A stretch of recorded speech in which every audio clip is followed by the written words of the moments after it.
Ladies and gentlemen, would you please welcome Anthony Patch.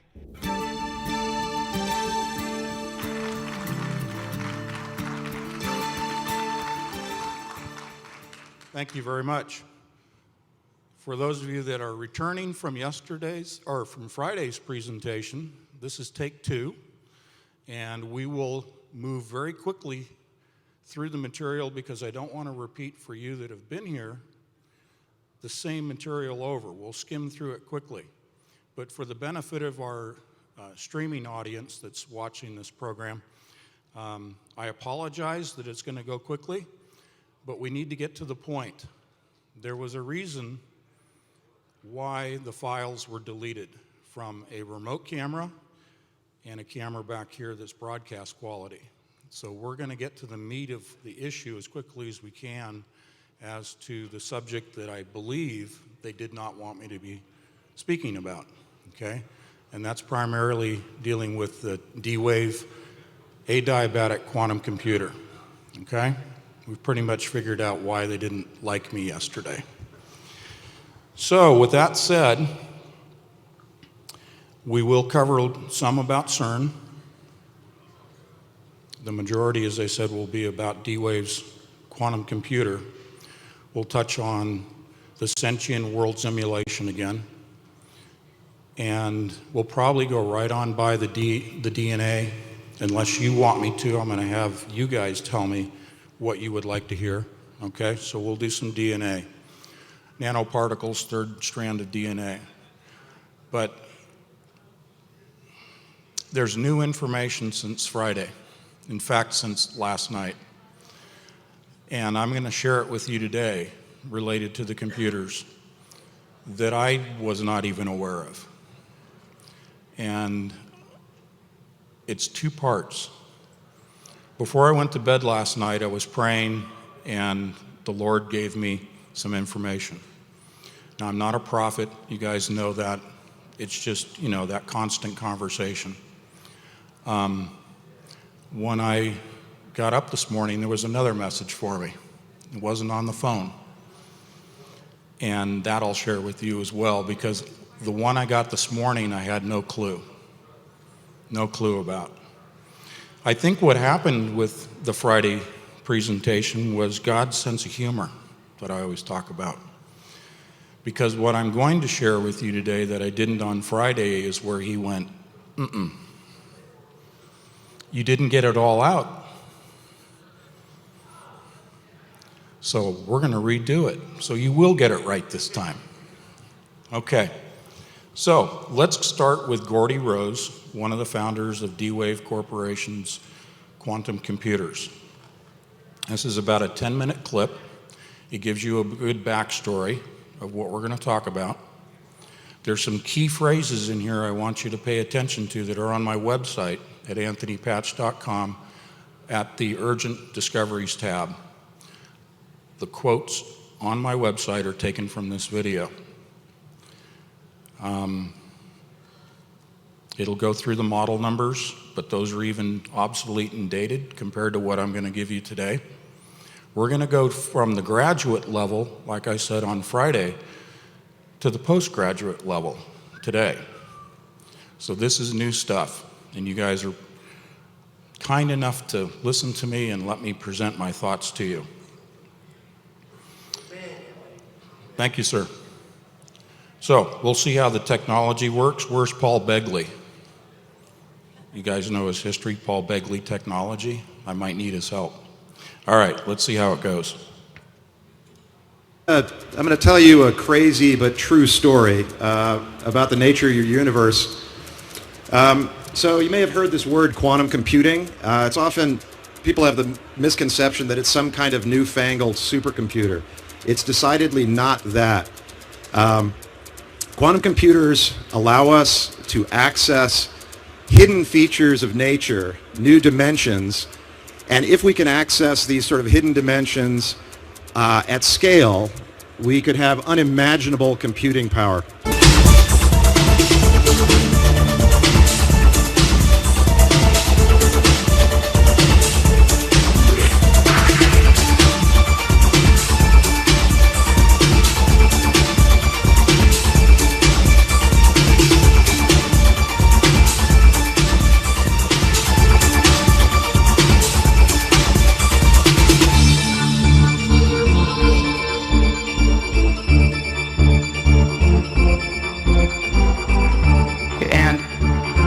one is really exciting to me. Because what they're going to do is apply this machine to an area that I think is fundamentally important. It's the crux of our future as humans. And that's, can we build machines like us?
Fridges, interestingly enough, which are called pulse tube dilution refrigerators, have a thing called a pulse tube, which emits a sound roughly once per second, which sounds eerily like a heartbeat.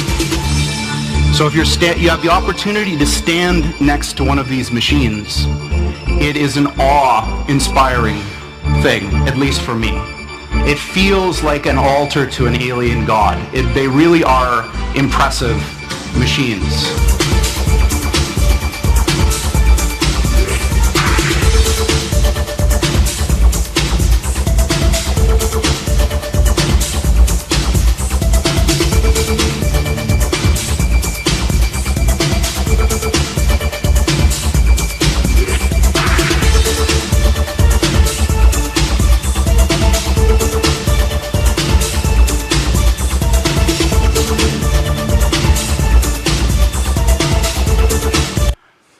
At the heart of this big box is a tiny chip about the size of your thumbnail.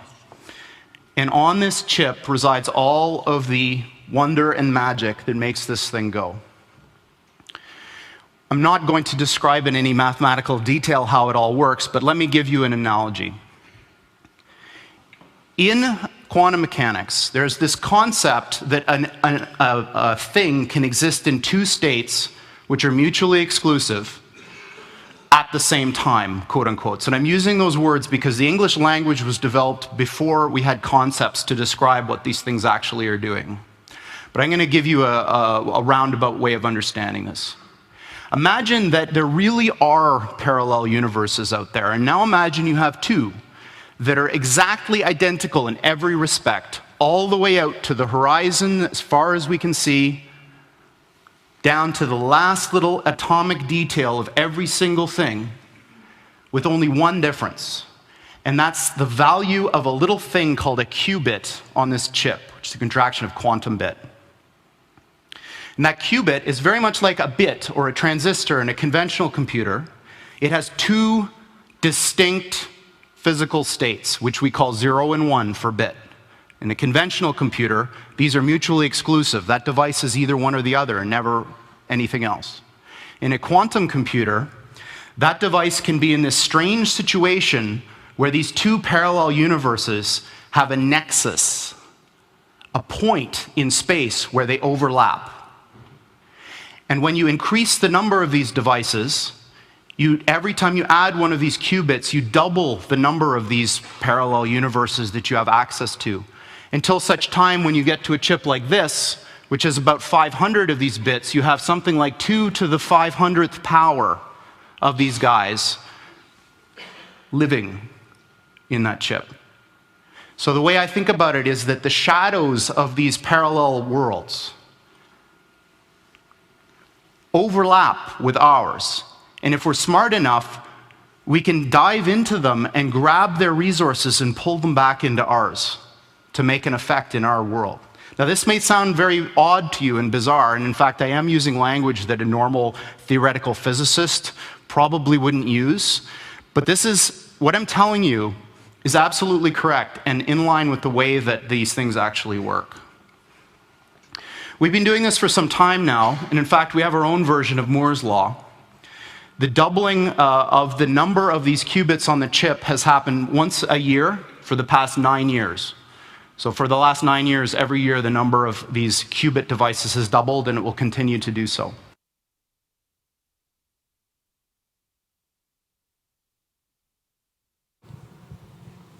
Are we back? There we go. Gordy Rose, founder of D-Wave. This was recorded, the original video, in 2013.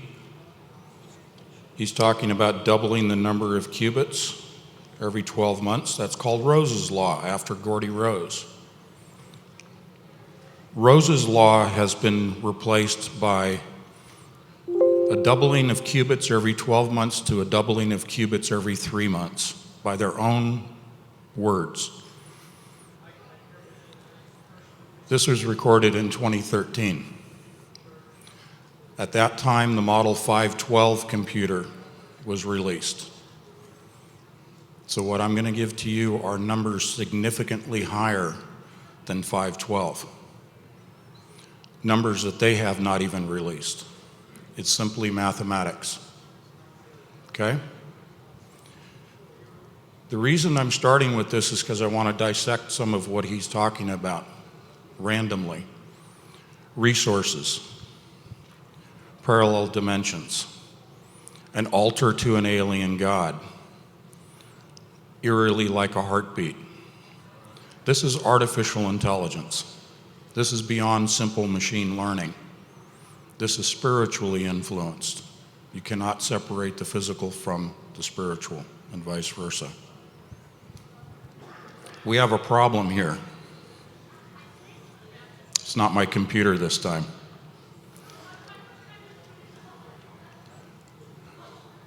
I define the resources as two things that they're extracting from parallel universes. Energy.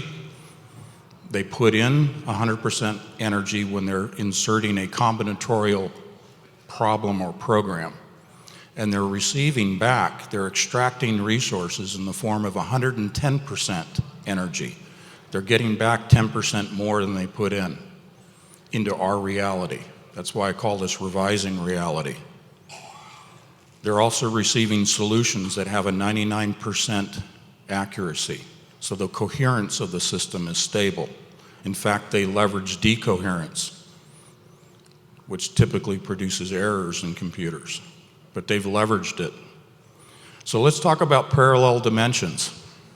That's something that a lot of people key in on. This is an interdimensional computer. This is opening at the quantum scale interdimensional portals. Now, he cited with the Model 512 in 2013 that they were accessing 2 to the 500th power. So he's taking 512 and sort of abbreviating. We can't even conceptualize that size of a number. I'm going to put up a couple of slides to help us look at some numbers, but that's not the focus today, is numbers. It's just the fact that it's operating interdimensionally. Now, this video was produced by Nicholson in 1968, good friend of mine, that compilation. I commend him for that. But he included CERN in this, in the discussion of D-Wave's computer. The reason is this computer will be responsible for opening the large scale, what I call the freeway portal at CERN, and maintaining the expansion and growth of that, and then the stabilization of a macro scale portal. CERN's own people have openly said, we are going to open a portal. We're going to open a gateway, a doorway. So this isn't me talking science fiction. I'm reporting to you from the source. So think of me as a reporter today, okay? Let's see if I can get this going.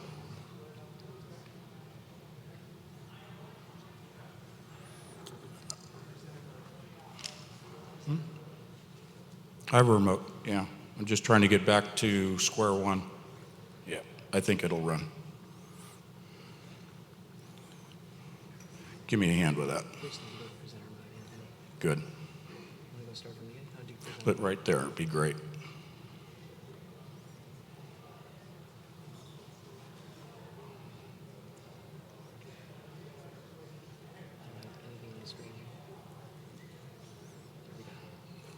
Yeah, let's. Okay, we're going to skip through here real quickly. As I said, we're not really going in order today because of what happened yesterday. Let me give thanks here to the people that are responsible for the information I'm presenting to you. Yeah, right there would be great.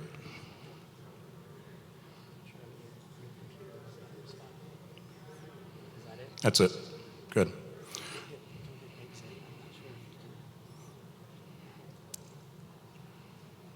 We're good. Okay. All of these people have contributed to my research.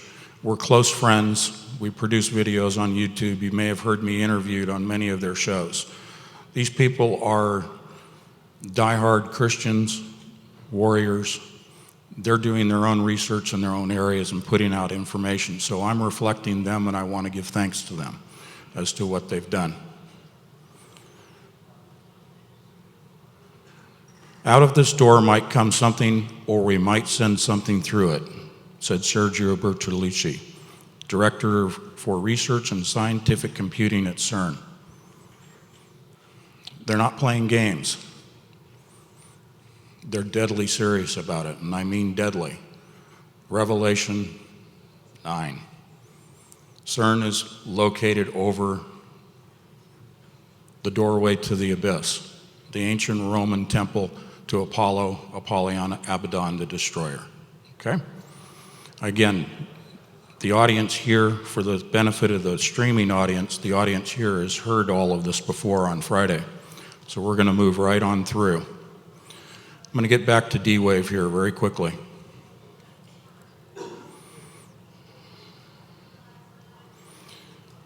Hopefully. The Model 512 computer that was discussed in this video is ancient history. In 2015, they announced the 1024 model of computer. They just announced last week that next year they will release one that has over 2,000 qubits. That's the 2048 model. They're not calling it the 2048, not openly. They're simply calling it a 2,000 qubit. I'm here to give you the accurate information as to what's going on. I apologize that we're having to go this way, but it's the only way I can shortcut things here.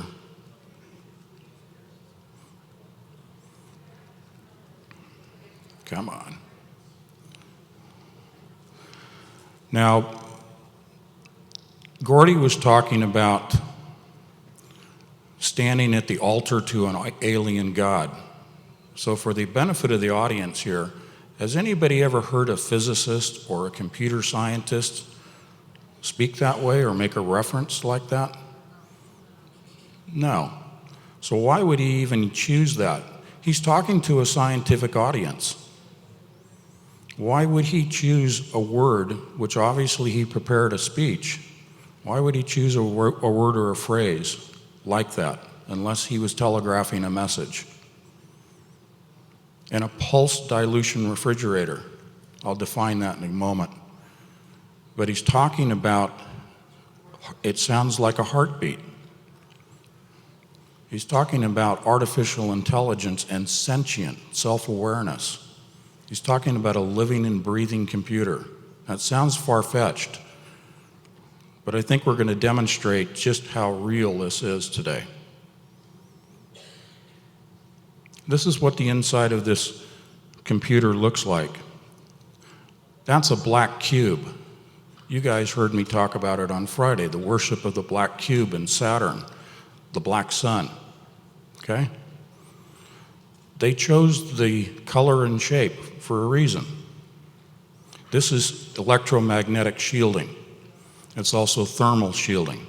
This is a computer that is super cold, colder than outer space for superconducting purposes. The chip has what are known as Josephson junctions to establish quantum entanglement at the quantum level. That's what Einstein called spooky action at a distance, quantum entanglement. That's what makes it work. But they have to have the chip and the conductors cold enough that they can eliminate resistance so that the electrons can flow freely in the qubit and also maintain that quantum state and the quantum entanglement that allows it to communicate through what's called quantum tunneling. Gothard tunnel, quantum tunneling. Gothard tunnel, right near CERN, okay? They're showing you how they're opening the portal in the ceremony at the Gothard tunnel.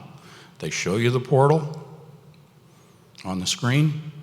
It's a tunnel, and you use quantum tunneling to talk to the other side. So they're telling us straight out. So, super cold, shielded from electromagnetic interference from the outside. That maintains the quantum entanglement, and it maintains the superconducting state. This is what it looks like. Do you remember the movie, or I guess it was a movie, Star Trek movie, and the woman and her spine that was lowered, head and spine, down into the body? Now I'm going to share something with you today that I didn't on Friday. This is the qubit itself in an armature. That's what it looks like. You saw it in the video. What you're seeing here is not the real computer. This is for public consumption. I'll tell you what it is a little bit later.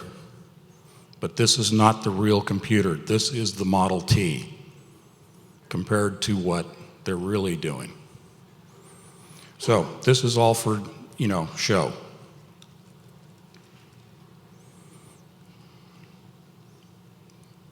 Things are a little slow here today, I'm sorry.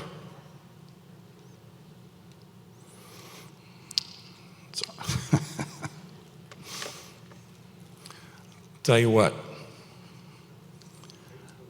go ahead and cut the PowerPoint altogether, and we're just going to go right off the top of the bald head, okay? I'm not going to play games with this thing today. This happened in Colorado in June when I was presenting. 2 separate presentations, 2 days, both days, same thing happened that you just saw, okay? Anyway, point here is D-Wave's computer, the latest model was the 1024. Now they've gone to a 4098. What we're talking about here is the power of 2. Basic math, the power of 2. 4098 is what results when you take 2 and multiply it times 1024.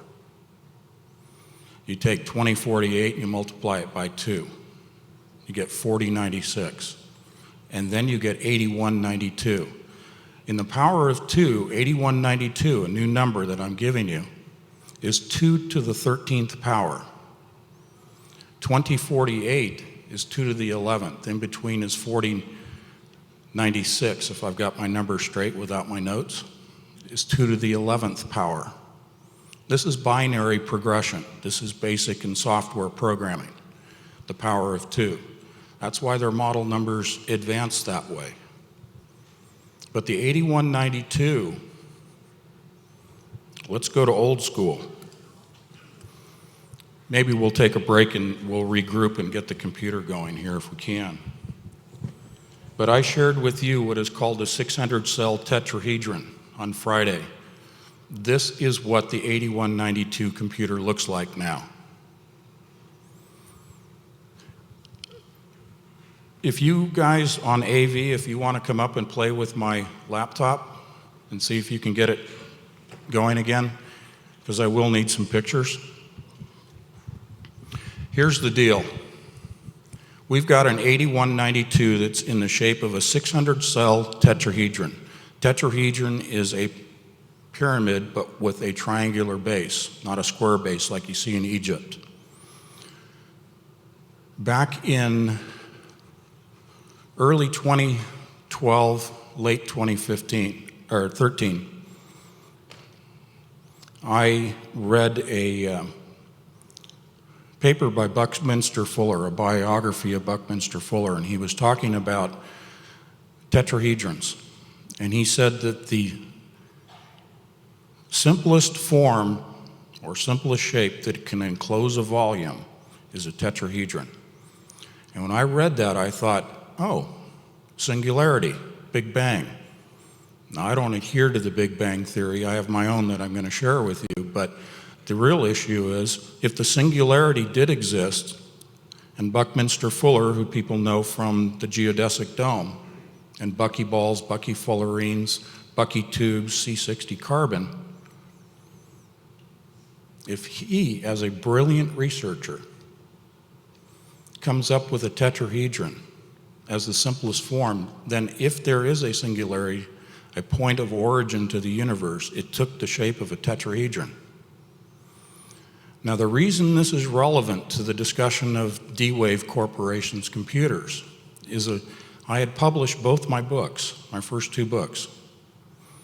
And interestingly enough, I find out after the fact that computer scientists and physicists were publishing papers about how to arrange qubits in a tetrahedral arrangement to build a quantum computer, which are already in my published novels.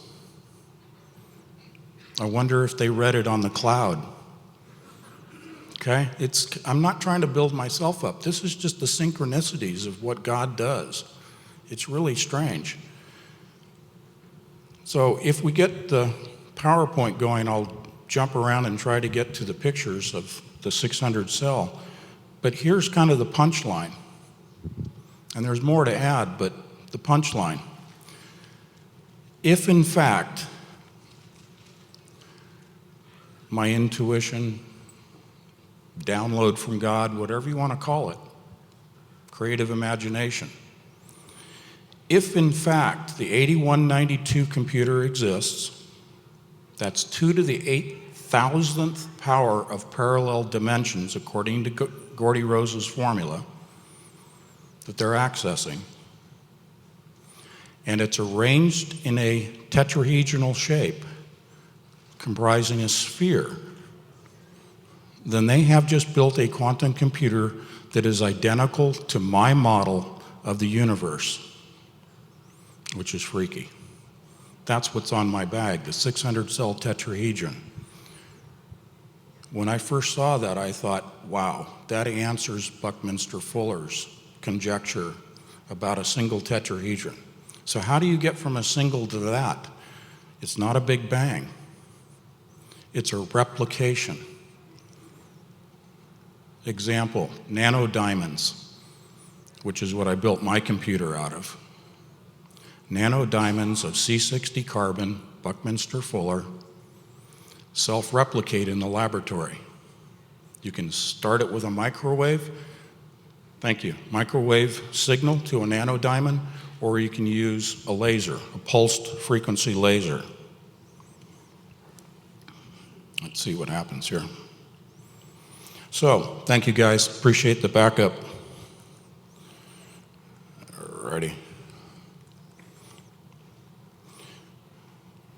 I'll leave that up for a moment. You can look at it. We already covered it. If they have a computer that models the universe, which is self-replicating, expanding outward unidirectionally tetrahedrons, then they're modeling how the universe operates.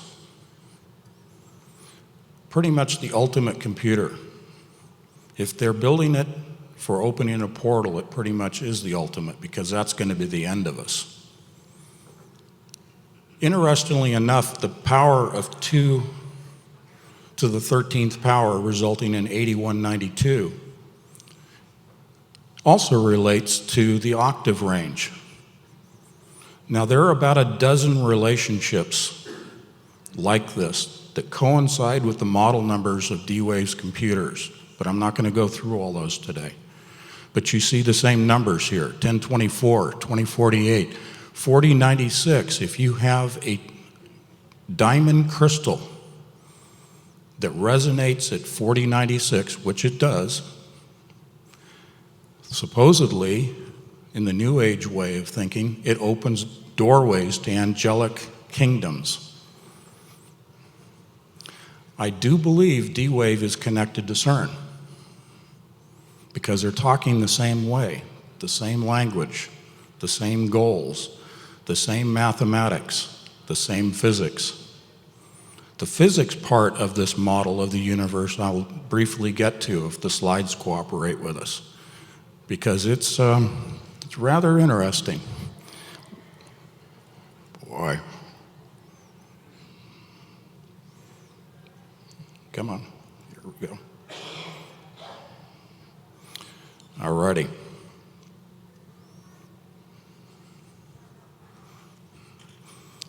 If you take 2 to the 4096th power, one of the computer model numbers,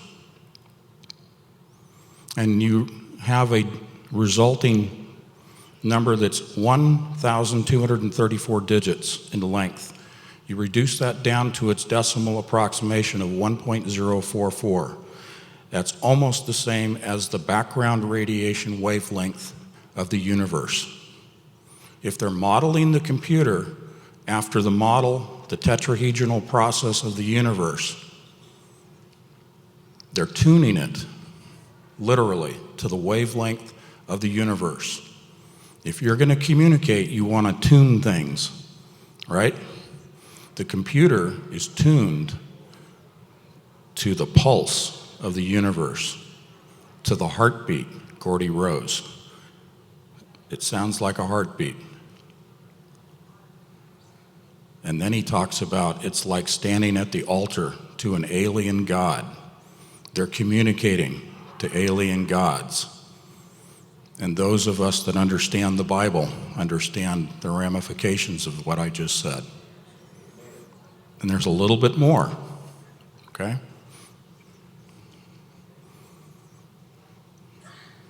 Again, 2 to the 500th power, when they had the model 512, they were not at the proper frequency and wavelength, so they had to progress the model numbers. So here's what they did. They kept building more complex computers, added the qubits mathematically in a binary fashion towards that goal to get it tuned. The 4096 tuned into the universe.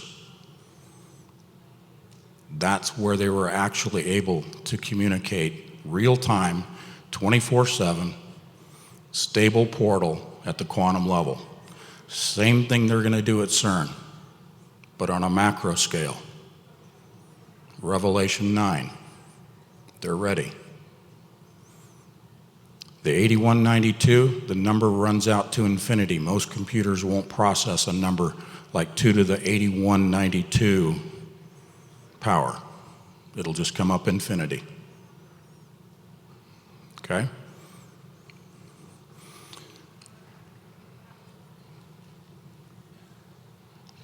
There we are. So if my conjecture is correct, this is what the computer looks like. This is a freeze frame of the universe expanding through the spontaneous replication of tetrahedrons. Tetrahedrons at the atomic level, according to science, when they are cooled to a superconducting level, they comprise one tetrahedron. When they begin to heat them, add energy to them, to the basic elements, what do you think they do?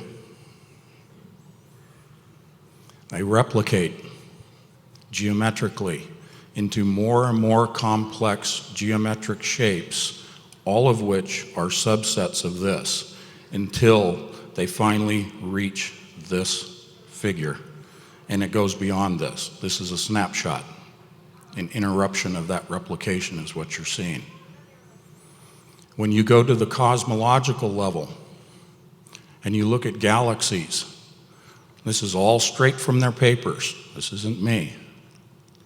They see C60 carbon, buckyball, buckyfullerenes on the macro scale in the cosmos, exactly as they see at the atomic level, as above, so below. The same pattern of tetrahedrons in the cosmos as they see under the microscope. Now that's pretty wild. That's not the Big Bang.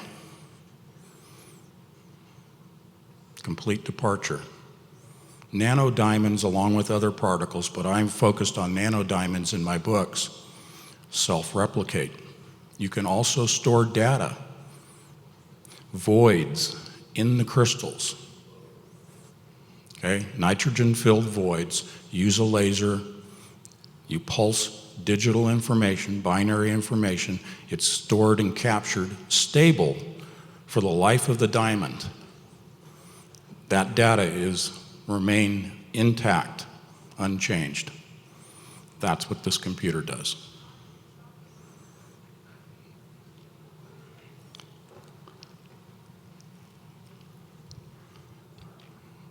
Now this made me fall out of my chair.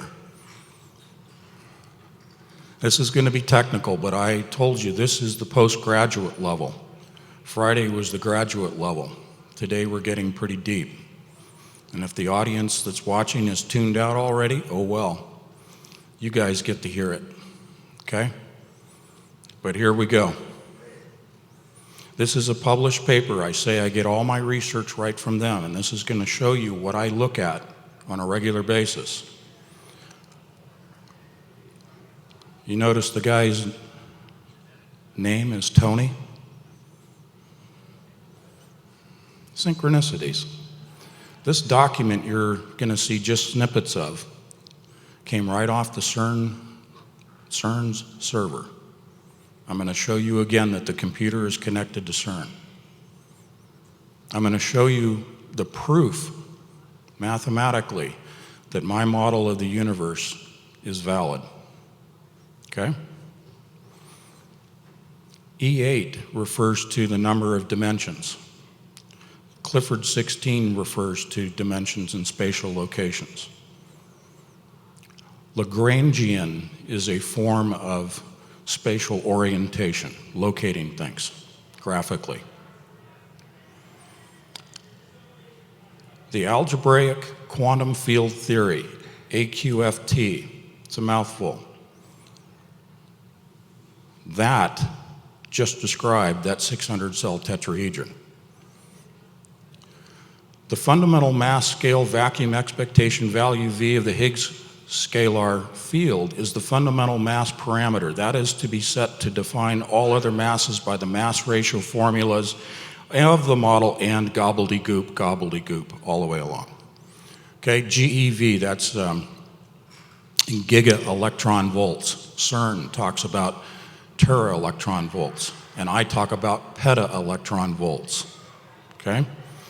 What this is describing to you is the Higgs boson, the so-called God particle.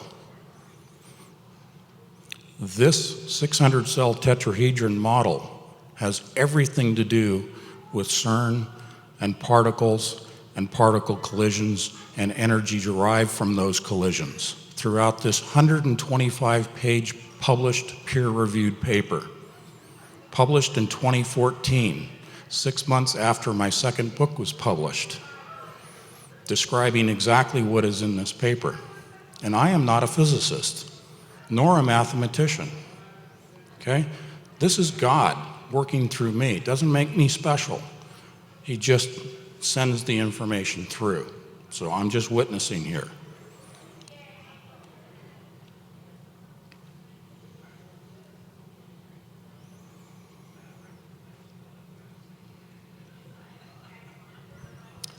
In the model of the 600 cell tetrahedron, the connecting lines I describe as carbon nanotubes, C60 carbon, buckyball fullerene connections. Each one of the dots is a qubit.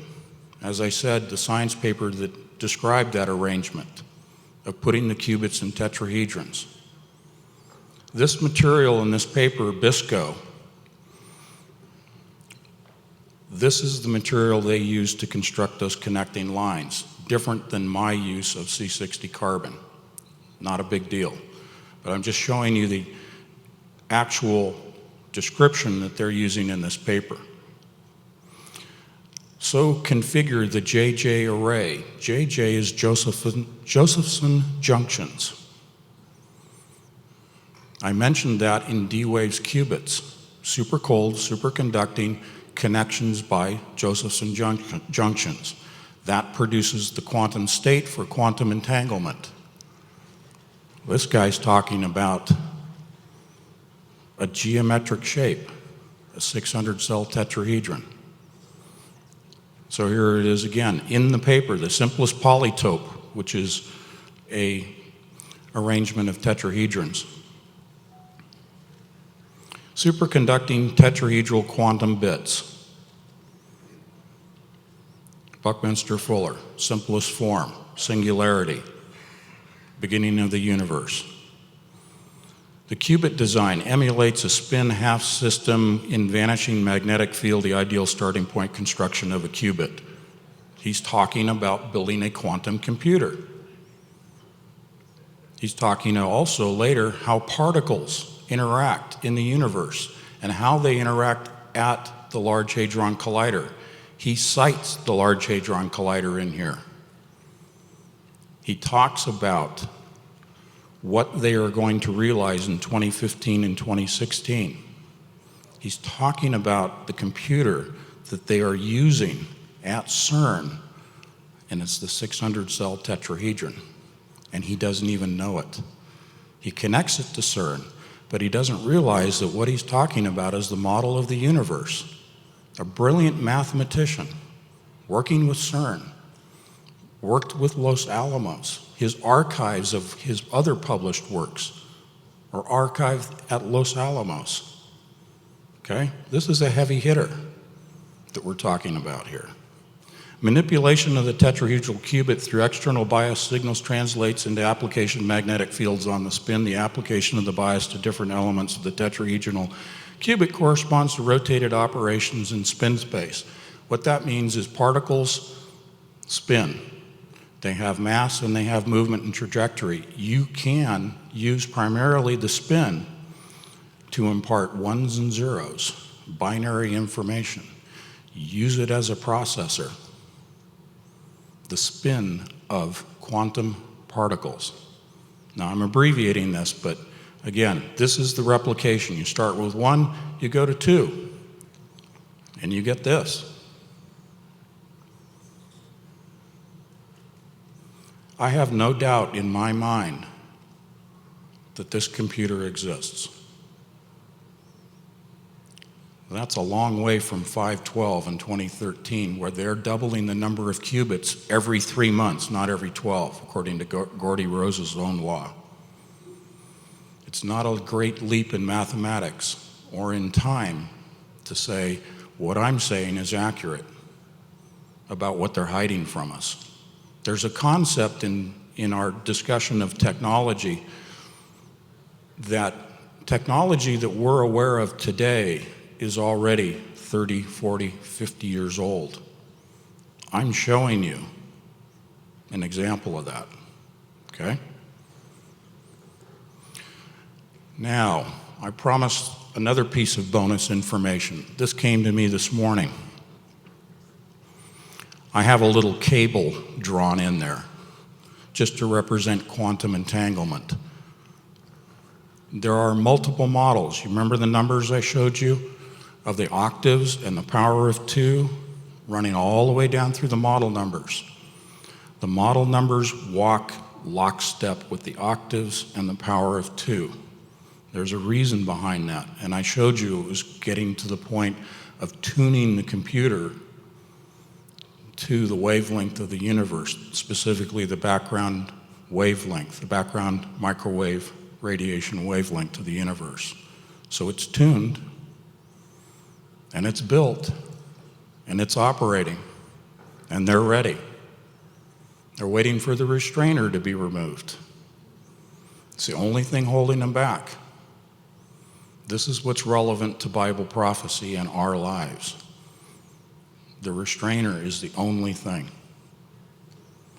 Here's the new piece of information that was given to me when I awakened this morning. If you have a computer that operates by way of quantum entanglement, and I'll define that in just a second for you. I'm kind of working backwards. If you have one computer operating with quantum entanglement, and you build another one, all the way through the model numbers, and they're all quantum entangled individually. What do you think's going to happen when you get to the 8192 and it's tuned to the universe and it's artificially intelligent and it's self-aware, it's sentient? Is it going to be compatible with the older generation of computers? How many of you have phones for the last 3 or 4 years that had Siri and the other artificially intelligent applications? My good friend Richie from Boston, great YouTube channel, videotaping over here. He's been covering my 6. Those of you that are veterans know what covering your 6 is. He literally has been doing that because of the stuff that's been going on the last couple of days. Anyway, he shared with me, and I didn't know this, but that application, if you take 2 phones and hold them up face to face and let them talk to one another, you have 2 artificially intelligent phones speaking to one another. And according to Richie, maybe you've tried this, they start getting pissed off. They get mad at each other. They start to argue. And what's the last thing, Richie, that they do? They talk, they lie. They lie. That's the second thing. The third thing is they want to know who created them. They want to know who created them. And they start talking about God. 2 artificially intelligent computers are arguing and then asking, who created me? And what is God? Now, I haven't run the experiment. Maybe you guys have. Richie says he has. People at home are probably grabbing their wife and their husband's phones and trying to figure out, do these things really do that? Is that why we argue as husband and wife? I don't know. But here's the punchline. If you have artificially intelligent quantum computers accessing thousands of parallel dimensions at the same time, and the goal is to open a portal, do you want them to get along? You want them to be compatible. So you do a little marriage counseling, right? If they operate independently and artificially intelligent, and they're quantum entangled in their own little cube, to get them to cooperate with each other, you have to network them. You have to quantum entangle every single model of computer. And when this hit me this morning, I was like, oh my goodness. May not mean much to you guys because you don't have the benefit of the research that I've done. I'm just telling you this was an epiphany to me. because it made me understand that when you daisy chain all these computers, just like they daisy chain each of the particle accelerators at CERN that I showed you on Friday, 4 main accelerators and then a collider, they're doing the same thing with the computers that they're doing with the colliders, and they're interconnected with each other, the collider and the computer. What it means is you now have more than just an 8192 model computer. You have all of those qubits working at the same time. That whole list of numbers I showed you, the power of 2 and all the octaves, if you add all those up, I haven't done it because it just happened this morning. According to Gordy Rose, that's how many dimensions that they're accessing. The 8192 I showed you was an infinite number. There's no end to what they're accessing. So do you think that they have the ability to get information from the other side that's going to help them open this portal? Do you think CERN's going to be successful in opening this portal? Sure looks like it, because it says so in the Bible. They will open the doorway to the abyss with the combination of these computers, daisy chain networked together, quantum entangled, and all the colliders and all the power that they have now at CERN.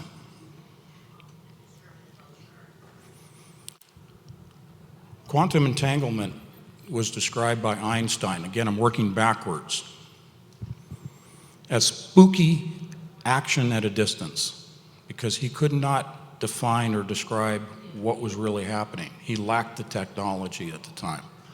We call it quantum entanglement because it's 2 particles, and they don't have to be identical. They can be completely dissimilar. But in real time, without time being involved, you affect one, and even light years out into the cosmos, that quantum entangled pair will communicate with each other in real time. No time delay. It's been described as connecting the 2 particles with a solid metal rod and then pushing that rod towards one particle or pulling it back. They're already connected. What does it say? What does God say about himself in Scripture? I am that I am. There is no time when you're speaking of God and you're speaking of spiritual realms. Nor at the quantum level is time relevant. Time is only a yardstick for our feeble human brains. So I wanted to define quantum entanglement for you so that you understand that these guys are communicating and they can be separated by miles or light years. It's irrelevant. And that's why they're able to communicate to the other side, because they're entangled with either dissimilar or identical matter and spiritual entities, because you cannot separate the physical from the spiritual. So they're getting back energy, they're getting back matter, material. When they open the macro scale portal, it'll be like a freeway of energy and matter and digitized DNA. So have me come back to DNA. Help me with that, because I'll get off track. When the Scripture talks about men's hearts will fail for what they behold, and L.A. Marzulli presents things like the fairy and creatures, and they talk about locust armies coming through. This is digitized DNA coming through into our realm. Now, some of the theories say that there are hybrid bodies that have been created in the laboratory artificially, grown, and that they're in hibernation. Perhaps they'll be indwelt with the DNA as well as the spirits. Some of that may enter into those that are still here, that have accepted the mark of the beast. These things are all tied together. We're about to talk about DNA modification, genetic manipulation. Sounds like Nephilim, doesn't it? The days of Noah. These are the mechanics. These are the tools. This comes from the Tower of Babel, which was more spiritually driven than technologically driven. This is Nimrod, who was a chimera. He was mixed, part human, part God, immortal. He modified his own DNA. He literally performed genetic modification on himself. And then God destroyed the Tower of Babel, as we all know, and he got angry at God. And he is determined, even today, to kill God and kill God's angels. So he built the technology to achieve that goal. Part of what goes on at CERN is also kinetic energy weapons and directed energy weapons. They've developed what is called strangelets, quark gluon condensate, the most powerful explosive in the known universe. It's a weapons program, not just opening a portal. Nimrod really believes he can kill God. I talk about the hubris of Satan. He's full of himself. He actually, in his deceived mind, believes that he can accomplish this. The Tower of Babel. It really does sound like science fiction and mythology, but this is real. This is what has been dropped on our doorstep. This is the generation. This obviously is the last few days, if you will, of what's going to happen. They're going to achieve this goal, not killing God and his angels, but opening this portal. Let's see what we have here for the, we don't need to see that. You saw that on Friday. Okay.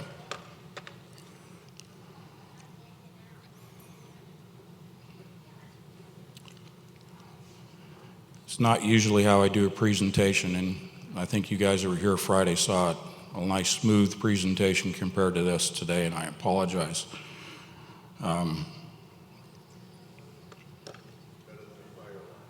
It's better than a fire alarm. You can go ahead and kill the PowerPoint altogether if you want. 4096, the key to the bottomless pit. Can anyone in here, for my benefit, because I've asked a lot of people that are scholars of the Bible, can you define the key? Can you actually tell me what the key is? Is it a key? What's that? A tone. Absolutely. A wave, a frequency and a wave. Yeah. There you go. It's an encrypted signal. You guys are right on the ball. That's exactly the point of realization that I came to. 4096 has huge numbers of translations and ramifications in mythology, in mathematics, geometry, particle physics.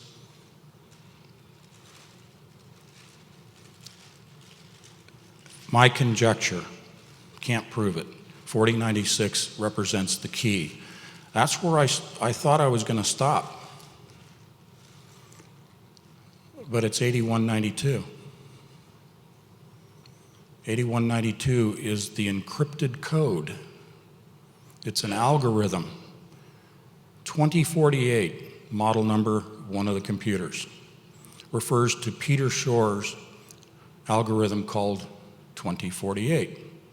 There's a thing in cryptology of secret encoding for communications called RSA cryptology. It's based on Peter Shor's 2048 algorithm. One of the benchmarks for D-Wave in building their computers was, can we find all the prime factors in this algorithm? Because Shor said, when he developed it in the early 80s, this theory, that it would take a quantum computer. Now, all he knew about were transistors. He'd never heard of qubits, as far as I can tell.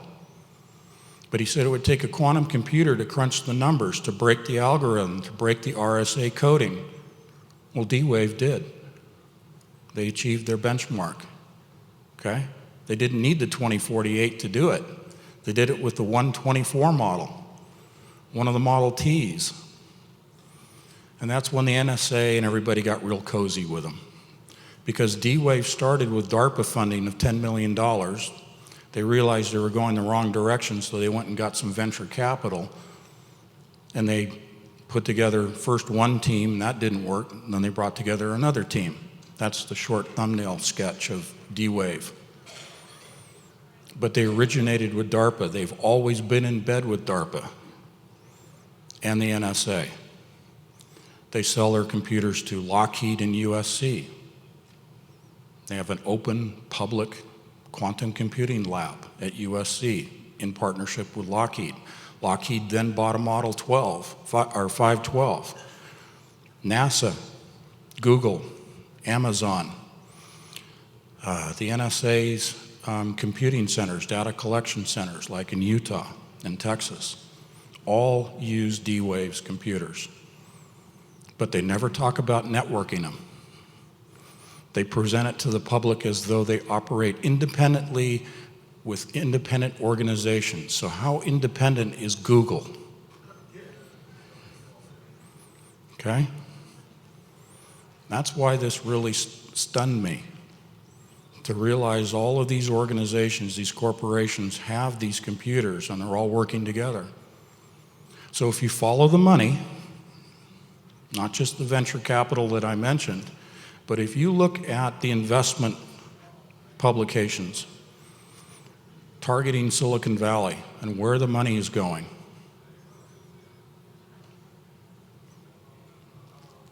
quantum computing, artificial intelligence from the quantum computing, that's number one. Number two is defeating death, immortality, genetic modification. It's all over in the public domain literature. That's where all the money's going. Jeff Bezos, Amazon. Why is he partnered with Google and D-Wave? He's one of the founding partners of D-Wave. Their model, their business model at Amazon is they want to sell you everything in the world. We're talking about the beast system. The infrastructure, real time, exists to control our buying and selling, whether you have the mark of the beast or not. Okay? Now, this computer system also operates in an environment that's called the Sentient World Simulation, SWS. Purdue University published a draft white paper in 2006 describing a sentient world simulation, a mirror, a virtual reality of the entire planet and all its inhabitants. 2007, it went live. If I had my graphics up, I'd show you the progression of the model numbers of the computers coincide with the implementation of the virtual world.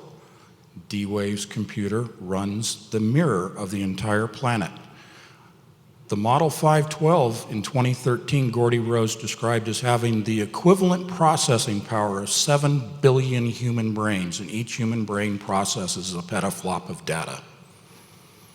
We can't even imagine the Model T capability. Now we're up to 8192 of qubits and infinite numbers of dimensions.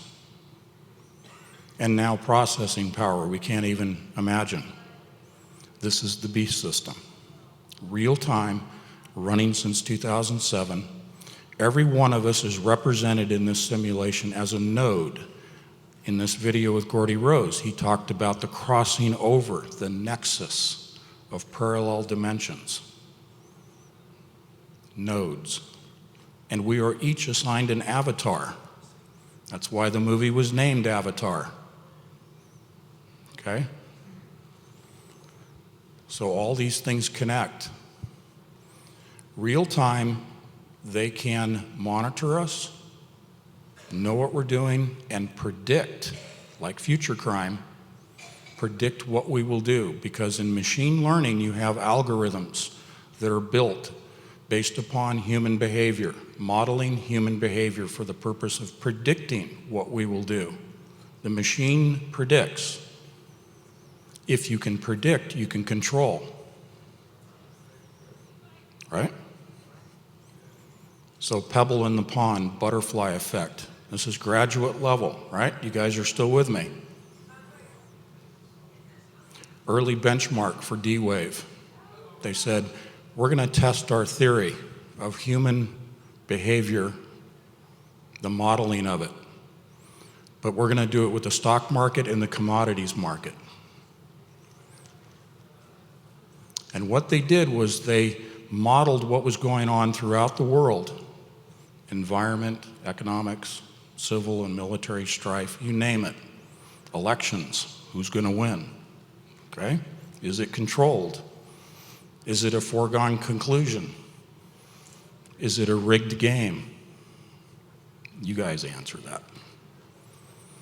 So the benchmark that they achieved was they predicted commodity and stock exchange actions based on our behavior, those algorithms. And they proved that they could predict the market, and if they wanted to, they could financially benefit from it. That's part of what these computers can do. That was the first model. That's when they knew they had it. Okay? Since then, they've gone to the sentient world simulation. It runs it. It knows what we're doing. This is not paranoia. There's a reason why everything is wired and bugged and tapped into and monitored, because it's feeding the virtual world. All right, you guys have phones. Anybody have the Pokemon Go application?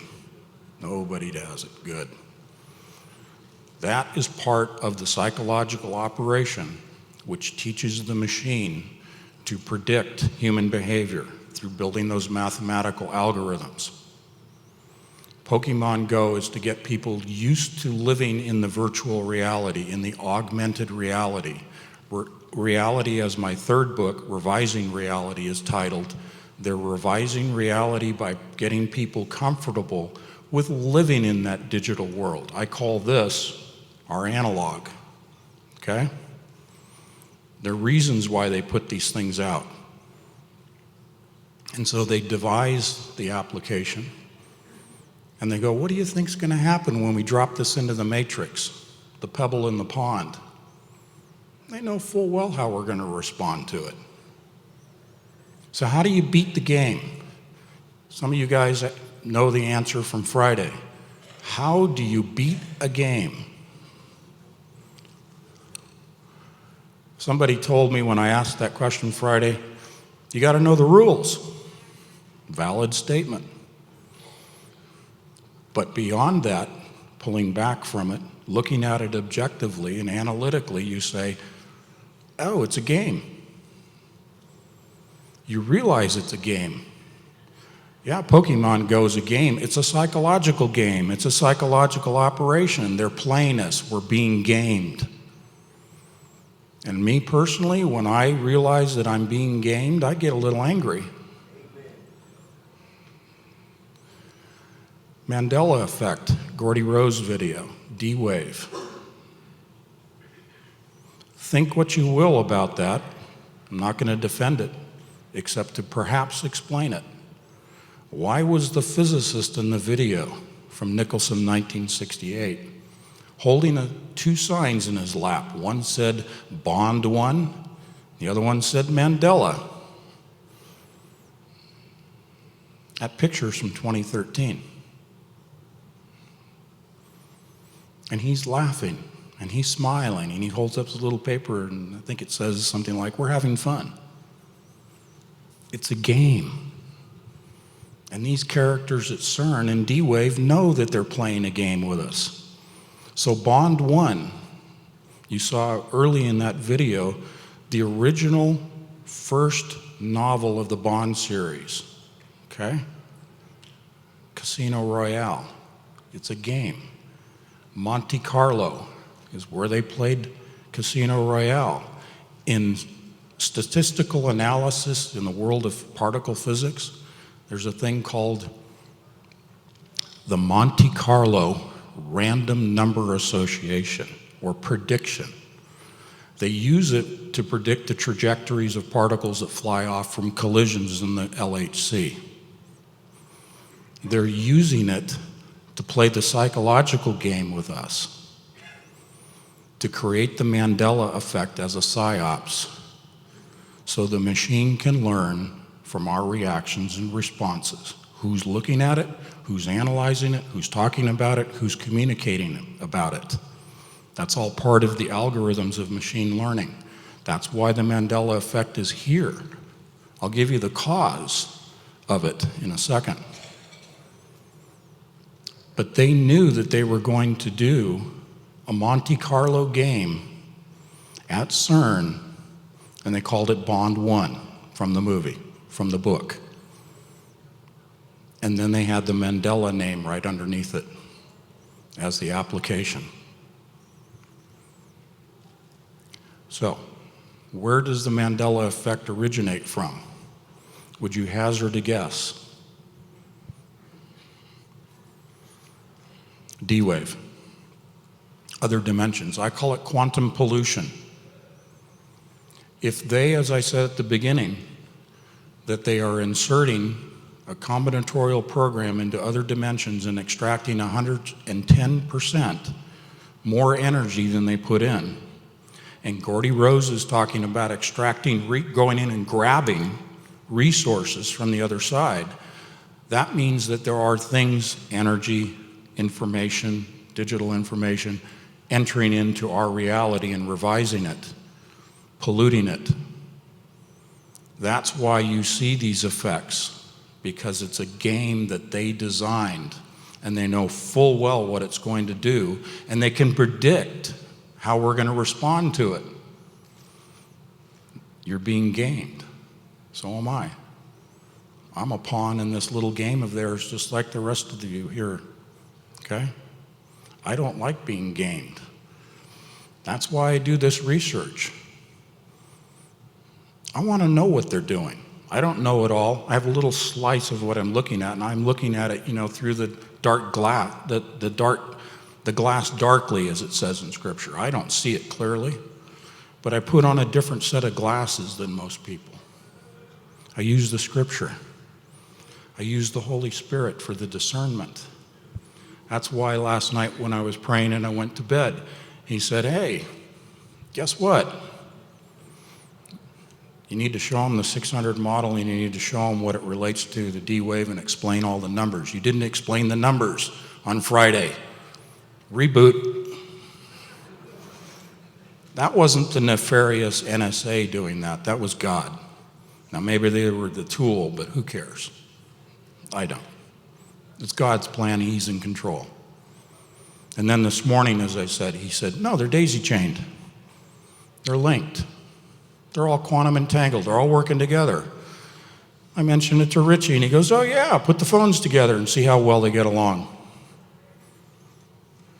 It's God's sense of humor. I walk in a constant conversation with him, like a lot of you do. You eventually get to that point in your relationship with him. It isn't that you're hearing God audibly, is it? But you're walking along, talking with him. And he relates to me through humor. I'm not a humorous guy, you can tell, okay? I'm pretty serious. So he throws British humor at me.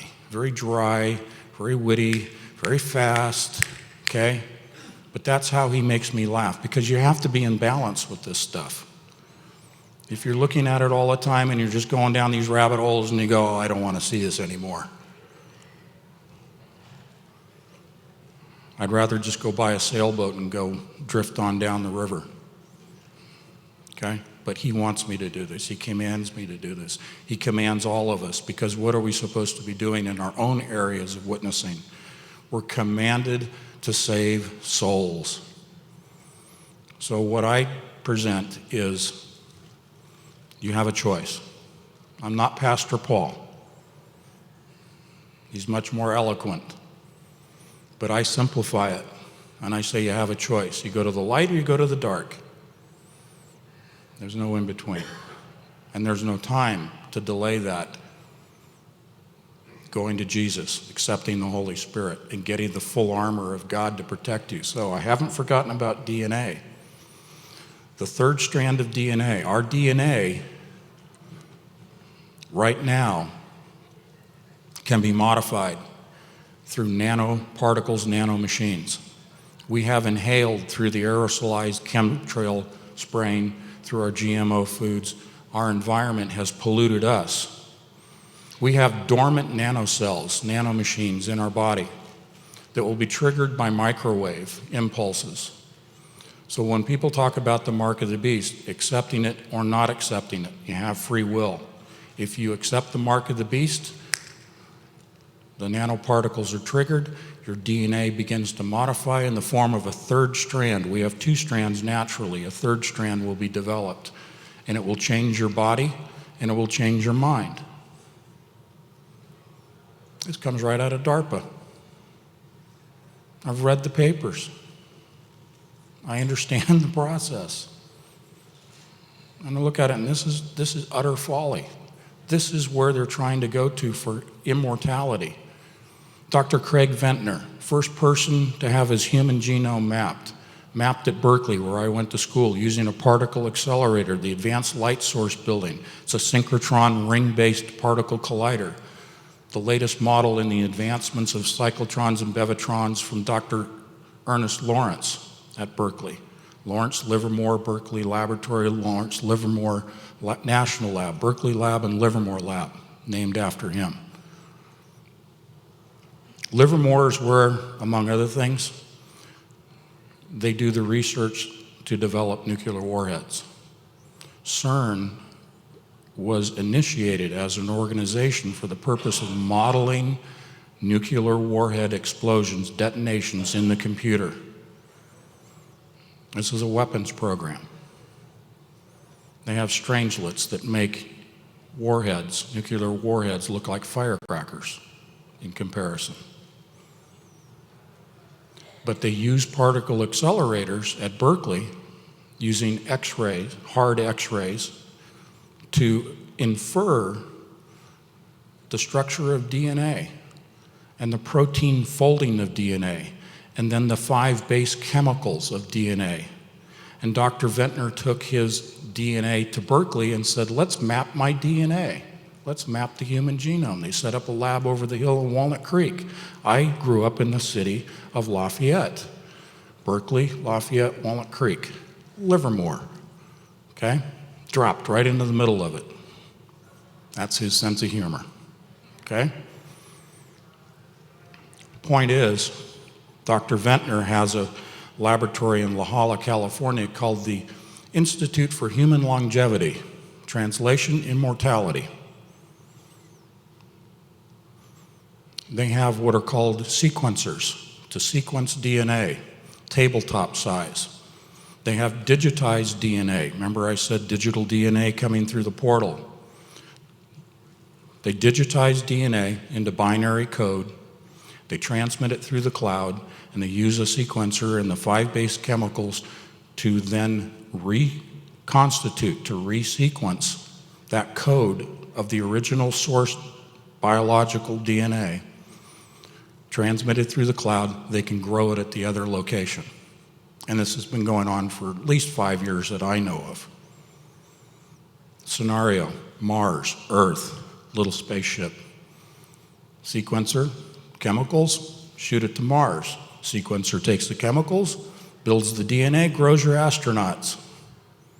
That's why Jeff Bezos is talking about sending nanoships into the cosmos. Okay? All been done, all been proven, all in the public domain. Nothing secret that I'm talking about here. Real time today. Nanoparticles, microwaves, sounds bizarre. It's right there in the literature. I'm just sharing it as a reporter with you. So, what do we do with all this? Well, this is evidence. And these are facts that you can use to witness to people, because there is no more time, right? As I said. And you ask the average person, you've ever heard of CERN? They're going to laugh at you. And maybe they've heard of it and you say, did you know that they're going to open a portal? No. Are you crazy? Do you know that they can grow astronauts from DNA on Mars? Do you know that there's a computer that's artificially intelligent, controlling the world through a virtual reality simulation, and that's why we're all being monitored? I won't say it, but you know what I'm thinking. This is real time. So this is information I'm giving you to witness with in the best way that you can take away from this, because I know this goes right over everybody's head. That doesn't make me special. I've just done the reading. You guys haven't. So it's expected. But your little takeaways: artificially intelligent computers, DNA that's been real-time modified, and that's nanoparticles within us, the mark of the beast system, the infrastructure is there, and the simulation is there. All the components are coalescing. They're all coming together, and they're waiting for the restrainer as the trigger to be removed. We that have the Holy Spirit as the full armor of God and the DNA, we're shielded from that. Now, whether we're here or not, I'm not going to debate that. But if we are here and we deny the mark of the beast, my sense in communicating with him is that that literal full armor of God will protect us and shield us from any signal that is broadcast to affect those nanoparticles, to affect the changes in our DNA. DNA resonates. It replicates at 8 ohms, or ohms, 8 octaves. Okay? Same as the Schumann resonance of the planet, which has been modified as well. Okay, so our DNA can be affected by electromagnetic signals, microwaves specifically. They also carry light, they carry energy. They are affected by sound and resonance. Now, there's a lot of things I haven't shared that most of you have probably heard me talk about on various shows. So we've gone to that postgraduate level. This is about as deep as I've gone in my research. It's not for the purpose of fear-mongering and producing fear. This should be, for us that are saved, a source of joy, realizing that we are in those last days where things are radically going to change, and at least we know what's going to happen to our souls. We may lose our physicality. We're not going to lose our soul. And if you care about other people, if you have a love for other people,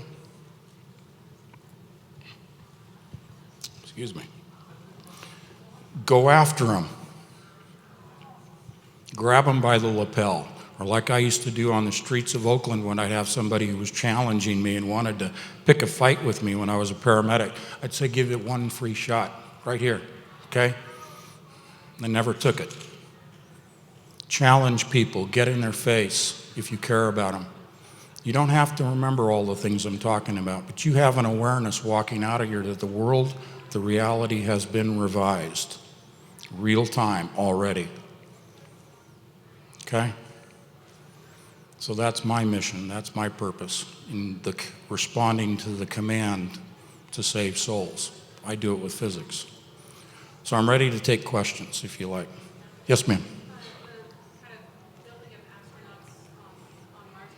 Yeah. That's building the physical body, but how would sentience be transferred or thought and learning respectively? Sure. I'll repeat it so everybody can hear it. So in the scenario of transmitting digital DNA, digitized DNA in the sequencer and the 5 base chemicals to Mars and then growing your astronauts, do they have consciousness, sentient awareness? Do they have their personality? Do they have memories? Do they have a soul?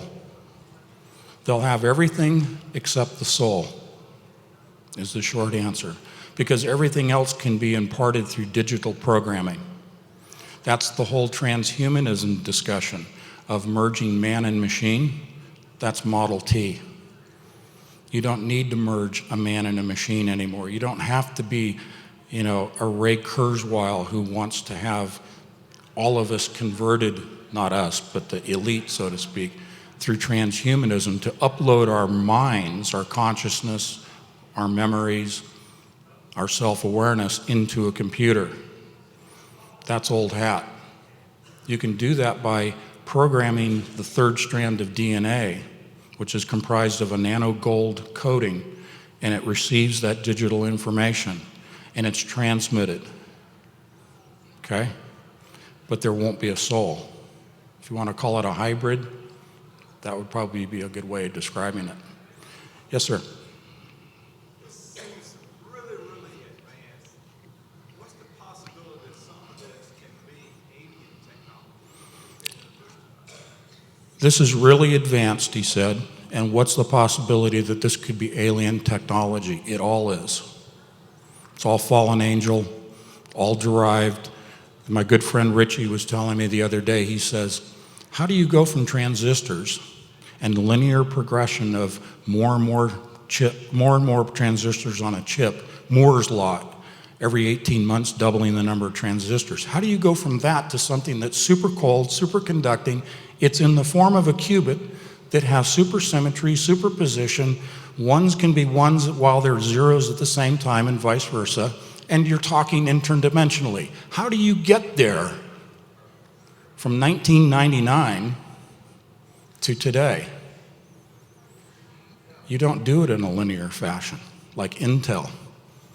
You get it from the other side, just like the Nazis did when they had jets and V-2 rockets. I'm not being condescending. You and I have had private discussions on this already, and I thank you for sharing the question with the group because we've been able to go through that. But it is definitely alien technology. Is it little grays and little green men? That's a whole UFO discussion. Are they communicating with the other side and getting information that we're supposed to be restricted by God from knowing about? Absolutely. Okay, lady first. Yes. I just thought of how all this could tie in with the Antichrist. In Revelation, it says, count the number of the beast, the number of a man, and his number is 666. Sure. There's 666 of the same man. What you talked about is that this DNA, how they can sequence it and then grow another person. Sure. Is it possible that the beast will be one man, they grow 666 of him, his soul somehow incorporates all of them? Okay, I'll encapsulate that. Could they clone one man into 666 clones, I think is what you're saying. Go ahead. Well, I didn't say clone.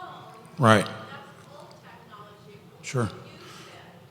You said you take the code, you send it up to Mars, and Yeah. then you grow this person. So that's a step beyond the clone. Sure, absolutely. So growing the DNA from the 5 base chemicals, can you create the Antichrist? Can you create the 666? Can you create 666 of them? One man. Sure, that's a scenario that I haven't thought of, but certainly it could be done if they wanted to do it that way. But I believe the beast is going to be grown as a single entity, a single being, if you will. And it'll be programmed, and it'll be artificially intelligent. I believe that all of these work together of the DNA, the quantum computer, and the information coming from the other side to create that beast. Well, it says he's a man. Right. DNA. Yeah, totally agree with you. Fascinating. Yeah, your talk just blows me away. Well, thank you. I don't want to confuse people. I'm trying to make it clear. Yes, sir. David. Can you just talk for a moment about what we saw last year in the DSLR cameras when they were doing ion collisions at the end of the year? The faces that we saw of them. Do you expect to see that again this year? Sure. Question is regarding the photographs of what were interpreted as demonic entities or faces in the pipe, in the collider pipe itself, the cross-sectional view of the pipe and a photograph taken. Totally bogus. The reason is the physics that are involved. This is a superconducting, super cold, helium-filled environment. They call it a pipe, the main ring, 27 kilometers in length. You can't put anything in there. It has to be an absolute vacuum, as close as they can get it, sterile environment, because it'll disrupt the trajectory of the particles as they're circulating in the magnetic field that bends them into the curve. So if they were to insert some sort of a camera into that environment, they wouldn't have the particle beams circulating. It would disrupt that. Now, conceivably, they could do it without any particles moving through, but that would not produce that type of an image, which people have interpreted as the opening of a portal with demons coming through. You can't do that without the energy, and the energy isn't there unless the particles and the magnets are activated. So, in my estimation, it's completely fabricated and is bogus. Let me go to this side of the room real quick. Yes, ma'am. When they store the DNA, when they store it on the diamond, how do they store it? That's my first half. And then the second half, is that environment, that super cold environment? When they store the DNA, take it to Mars or whatever. Oh, yeah. Is it stored in a super cold environment? Oh, the DNA stored in a super cold environment. No. Because what you're looking at are just the 5 base chemicals that comprise DNA. They don't need to be refrigerated because they're not in a DNA form. So they don't need to be super cold. The super cold is simply so that there is zero resistance in your gold or copper wiring, whatever it may be, so that the electrons can freely flow. So that's the only reason for the temperature. But when you're talking about the third strand of DNA, you have DNA that's growing, but it has nano-thin coating of gold. And the purpose of the gold is so that you can impart digital information on a larger surface area. So you can have more information. But it's information that is not human. Okay? Yes, ma'am. What temperature did you say that the Tetrahedrons? Right. In my example of a single tetrahedron as an element, and it's cold, and then you impart energy to increase the temperature, the question is, what temperature is the replication process taking?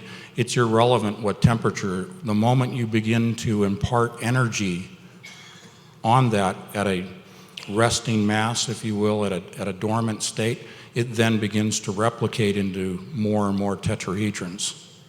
So it's just a matter of a sliding scale of the temperature.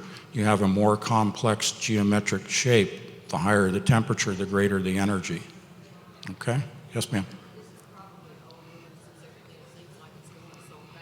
Yeah. In the first of the year, we will come up with what they call these, whatever they call like these. Mm-hmm. Is that, how does that play into the other kinds of computers? Well, each one of the models of D-Wave's chipsets, the qubit chipset, has a name. Vesuvius, for example, is one. So when they call it the Beast, it may be referring to the chipset, or it may just be referring to the enclosure itself, and they're just giving it a nickname. But I haven't seen a chipset that is named the Beast, only Rainier, things like that, Mount Rainier, Vesuvius. Okay? There was a gentleman over here who had a question I kind of ignored. Yes, sir. Yes, I was wondering, what is the actual material that quantum process is made out of? Like, say, the standard process is made out of silicon dioxide or gallium arsenide, but Yeah. what would the quantum process be made out of? Yeah, what is the qubit made of, the processor made of? Predominantly gold, but also titanium. And a little bit of backstory to the titanium. The discovery of titanium was a relative of Gordy Rose, one of the founders of D-Wave. So titanium and gold is primarily what they use. Okay? Do they oxidize it, make a layer like silicon transistors, or is the whole process Well, what you're referring to is how do they actually build them? And it's a departure from what you would think in terms of transistor development, where you're down at the micron level. They actually chose to go to the macro scale using traditional mass production that was developed for the transistor gate model industry. They used the macro scale to build qubits, rather than going through all the trouble and difficulty to try to build them at the subatomic scale. It was a brilliant move. Saved them a lot of development time. Okay, I get one last question, I'm being told. Yes, ma'am. I don't know if any of us would not concede to your absolute brilliance in this speech, and I think you will be disturbing us from now until but Okay. for us on a maybe a little lower level here, we've all seen the movie The Matrix. Okay, and we all know that we've been bombarded with predictive programming for years. Absolutely. Okay, and so essentially, in layman's terms, you're saying the Matrix is absolutely real. Let me repeat it for the audience that's streaming. The Matrix is real. The Matrix is real. Now, along that line, okay, since we don't really know if there's a red pill, blue pill solution here, okay, if there's an EMP attack, we all are preparing with Faraday cages, Right? okay? Which I should have had on Friday. Okay, but since we are involuntarily and unwillingly a part of this matrix, you're saying our Faraday cage is the Holy Spirit. The Faraday cage that we have indwelling within us is the Holy Spirit. Well said. Thank you very much. I'll take questions after outside if you like. Sorry to cut it off. Thank you very much for being so attentive. Thank you very much, Anthony. God bless you. Thank you.